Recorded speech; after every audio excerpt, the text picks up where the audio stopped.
নজর রাখবো হাওড়ার দিকে। স্কুলে দুষ্টুমির জন্য এক ছাত্রকে বেধড়ক মারধরের অভিযোগ স্কুল পরিচালন সমিতির সম্পাদকের বিরুদ্ধে। মুখে, চোয়ালে এবং শিরদাঁড়ায় চোট পেয়েছে ওই ছাত্র, এমনটাই জানা যাচ্ছে। ইতিমধ্যেই হাওড়া থানায় অভিযোগ দায়ের করেছে পরিবার। সেই ছাত্রের পরিবারের পক্ষ থেকে ইতিমধ্যেই অভিযোগ দায়ের করা হয়েছে। স্কুলে দুষ্টুমির জন্য এক ছাত্রকে বেধড়ক মারধরের অভিযোগ স্কুল পরিচালন সমিতির সম্পাদকের বিরুদ্ধে। মুখে, চোয়ালে এবং শিরদাঁড়ায় চোট পেয়েছে ওই ছাত্র, এমনটাই জানা যাচ্ছে। এবং ইতিমধ্যেই এই ঘটনার প্রেক্ষিতে অভিযোগ দায়ের করা হয়েছে তার পরিবারের পক্ষ থেকে। হাওড়া থানায় সেই অভিযোগ দায়ের করেছে ছাত্রের পরিবার। স্কুল পরিচালন সমিতির সম্পাদকের বিরুদ্ধে অভিযোগ দায়ের করেছে পরিবার। স্কুলে দুষ্টুমির জন্য বড় শাস্তি। স্কুলে দুষ্টুমির জন্য এক ছাত্রকে বেধড়ক মারধরের অভিযোগ স্কুল পরিচালন সমিতির সম্পাদকের বিরুদ্ধে। মুখে এবং চোয়ালে ও শিরদাঁড়ায় চোট পেয়েছে ওই ছাত্র। কথা বলবো, প্রতিনিধি জগন্নাথ সামন্ত রয়েছেন ফোন লাইনে। জগন্নাথ, কি জানা যাচ্ছে, ঠিক কি অভিযোগ করা হচ্ছে ওই ছাত্রের পরিবারের পক্ষ থেকে?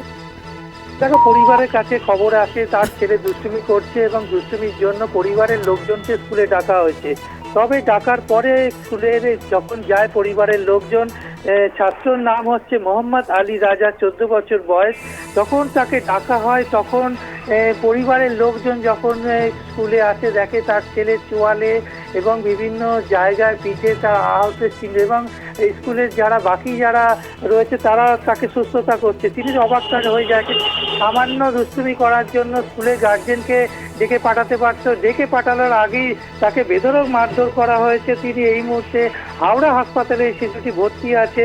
তবে এই নিয়ে প্রশ্ন উঠছে যে বারবার যে একটি ঘটনা শুধু না, যে এই ঘটনাটা ঘটিয়েছে অর্থাৎ মোহাম্মদ শাহজাহান, এই ঘটনার পেছনে যে জড়িত আছে তার বিরুদ্ধে একাধিক যে অভিযোগ আছে। মোহাম্মদ শাহজাদা সেলিম, সে স্কুলের পরিচালনা সম্পাদক এবং তার বিরুদ্ধে ওখানে স্কুলের বিভিন্ন নিয়ম বহির্ভূত কাজ করা, স্কুলের মধ্যে বিয়ে বাড়ি আয়োজন করা, বিভিন্ন কাজের সঙ্গে যুক্ত।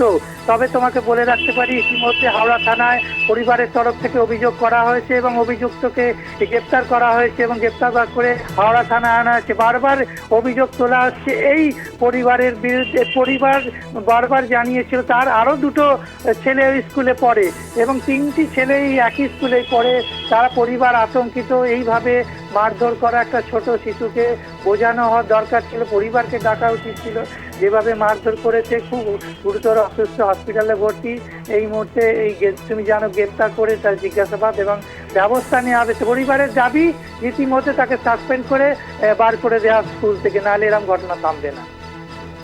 ধন্যবাদ তোমায়। আমরা কথা বলছিলাম, ফোন লাইনে ছিলেন প্রতিনিধি জগন্নাথ সামন্ত।